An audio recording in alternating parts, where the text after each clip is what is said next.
Well, here's another case where the victim did not get justice. This is a picture, obviously, of Philando Castile, who was murdered by a Hispanic police officer last year. The jury came back and acquitted the police officer who murdered this man. In my mind, it appears that there can be no justice anytime a police officer is involved as far as black people are concerned. It doesn't matter whether you have the evidence against the officer on video. America is so biased, so racist, that any excuse that a police officer gives for killing a black person in their mind is acceptable, because all the officer has to say is that he was in fear for his life. It's coming to a point now where we are going to have to get the names of all of these police officers that are committing these crimes, and someone needs to hold them to account. Every last one of them should be in the ground stinking somewhere.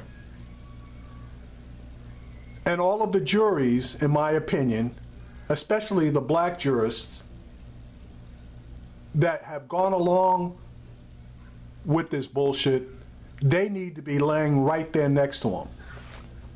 Now, I'm not advocating for somebody to go out there and shoot these people or stab these people or hang or poison these people. I'm not advocating that. I'm advocating that through some type of natural cause, that every last single one of them meet their demise.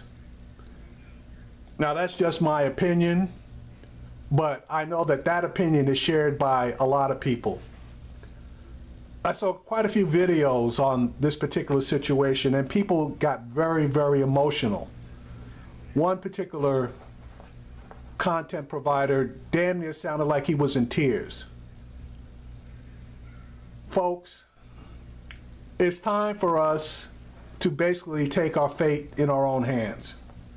Now, there are some of us out there that believe that anytime we feel like we're in jeopardy, we need to make the same claim that we are in fear for our lives and take actions to defend ourselves.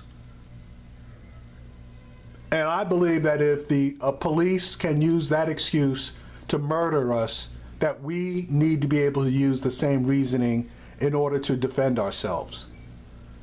It's time for justice to be blind and evenly meted out in order for us to be able to move forward. But as long as white people believe that the police can do no wrong and that whatever excuse they provide gives them justification to kill black men, women, and children, a change needs to be made. I'm tired about thinking about it. I'm tired about praying about it. I'm tired about crying about it. We basically have been free for the past, let's call it 50 years, but are we truly free if a person can roll up on us, we be doing nothing wrong whatsoever, and claim that because they came up on us that they were in fear for their lives? If they were in that much fear for their lives, they should have turned their asses around, got back in their cars, and left. But no, that's not what happened here, and that's not what happens in the majority of the cases. If you're unaware, there have been over 1,100 police killings this year so far. Only 13 have been brought to trial with 0 convictions. Those numbers seem to suggest that police are perfect. I don't know about you, but in my opinion, police are far from perfect.